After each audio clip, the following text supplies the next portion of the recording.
À la tête du cartel de Medellín, il a été l'un des principaux barons de la drogue dans les années 80. Je pense que vous savez tous de qui je parle, il s'agit de Pablo Escobar, le célèbre trafiquant colombien de cocaïne. Eh bien salut à toi, c'est Mogota et aujourd'hui on va parler de 5 choses à savoir sur la vie de Pablo Escobar.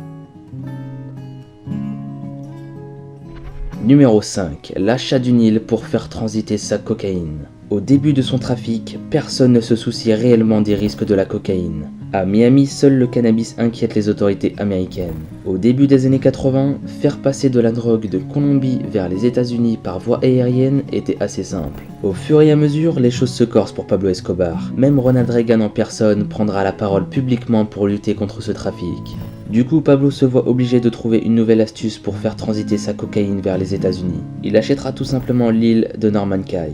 Entre 1978 et 1982, des maisons, un hôtel, une piste d'atterrissage et même un entrepôt réfrigéré seront construits par le chef du cartel de Medellín.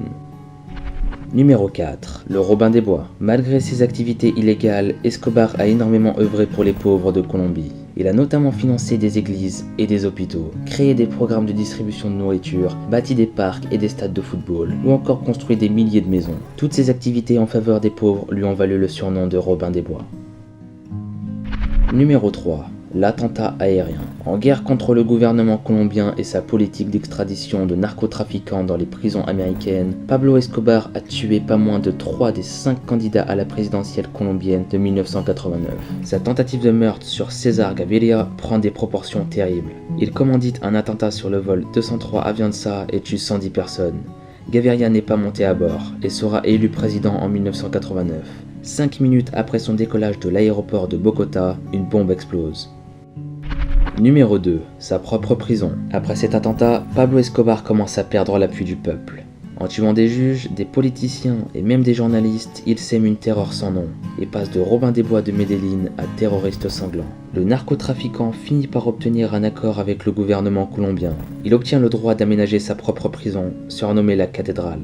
Dans cette prison, Escobar a fait construire une discothèque, un jacuzzi et tout ce qui pourrait la faire ressembler à une villa.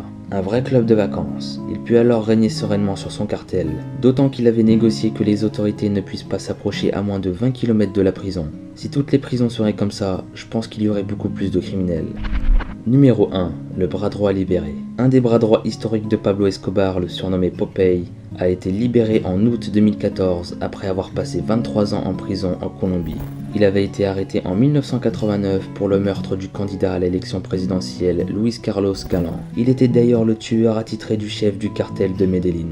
Durant son procès, Popeye a avoué 25 meurtres et la participation à 540 assassinats. Il a également confessé avoir commandité environ 3000 meurtres au nom du cartel. Eh bien c'est déjà terminé. Étant fan de la série Narcos, j'ai vraiment apprécié vous proposer cette vidéo. D'ailleurs je vous recommande cette série qui retrace toute la vie du baron de la drogue. C'était 5 choses à savoir sur la vie de Pablo Escobar. Merci d'avoir visionné cette vidéo, n'hésitez pas à lâcher un petit pouce bleu, ça me fera vraiment plaisir. Et à vous abonner si ce n'est pas déjà fait. Je vous dis à la prochaine, salut à tous.